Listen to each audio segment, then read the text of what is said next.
Effectivement, on a débuté ce matin une grève de 96 heures et cette grève est la suite logique de la grève de 72 heures qu'on avait observée les 19, 20 et 21 octobre où on n'a pas trouvé satisfaction pour un syndicat. C'est donc logique de continuer cette lutte-là et en son temps on l'avait annoncé. C'est les mêmes points que les raisons pour lesquelles nous avons observé la grève précédente. Il s'agit essentiellement de l'amélioration des conditions de vie et de travail du personnel, de l'amélioration des conditions de soins, d'hospitalisation et d'accueil et aussi du respect des engagements pris. Nos doléances tournent autour de ces axes, mais pour les détails, il faut signaler que ça fait à peu près 1 an que sur le salaire du personnel biappartenant de l'hôpital Gabriel Touré, un prélèvement de plus de 40 000 francs est effectué sans qu'on ne sache pourquoi et où va cet argent.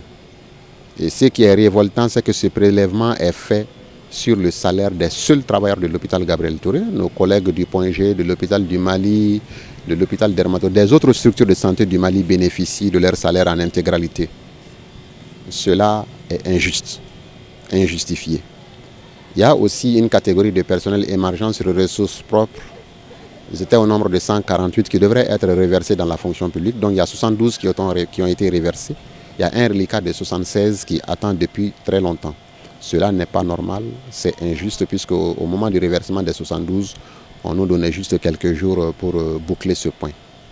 Il y a les conditions d'accueil qui se détériorent, comme je l'ai dit. Si vous voulez venir à Gabriel Touré et vous avez des soucis à vous faire, vous pouvez passer banalement des heures juste pour avoir un ticket de consultation. Nous avons demandé à ce que des caisses supplémentaires soient ouvertes au niveau de certains services tels que la pédiatrie, l'imagerie médicale, la maternité, pour permettre aux malades hospitalisés de ne pas aller se mélanger avec ceux qui viennent en consultation externe.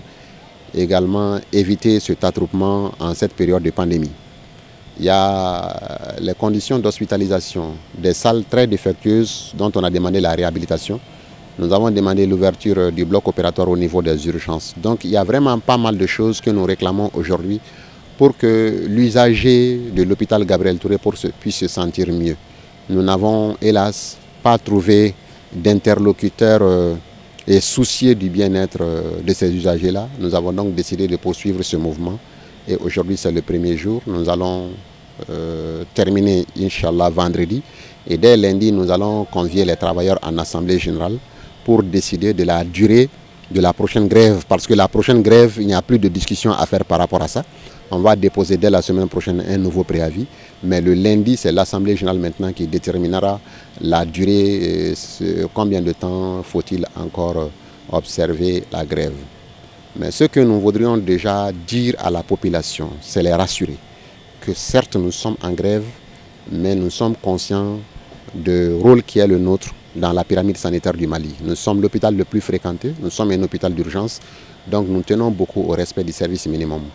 Aujourd'hui, tout ce qui est urgence avérée va être pris en charge. Aucune femme enceinte en travail ne viendra à Gabriel Touré sans être traitée. Aucune urgence avérée ne viendra aux urgences sans être prise en compte, de même que la pédiatrie et les autres services. Et donc voilà un peu la situation au jour d'aujourd'hui. Justement, nous avons mis, au niveau d'abord du syndicat, nous avons mis une cellule qui doit veiller sur le respect du service minimum, qu'on appelle piquet de grève, et aussi qui doit répondre aux questions des journalistes. Nous avons aussi mis un numéro à la disposition de la population pour ceux qui veulent se renseigner et d'appeler ce numéro-là. Tout cela pour contribuer à soulager un peu les usagers. Le gouvernement a mis en place une commission de conciliation parce que lorsque une structure veut aller en grève, le préavis n'est pas adressé à la direction, mais à l'État du Mali à travers le ministère du Travail. Donc nous avons envoyé le préavis, une commission a été mise en place, nous avons eu une séance de travail et malheureusement cela a suffi pour nous et pour la partie gouvernementale de comprendre que nos divergences sont énormes et qu'il n'y a pas d'accord possible, en tout cas pour l'instant. Et voilà pourquoi nous avons observé la grève.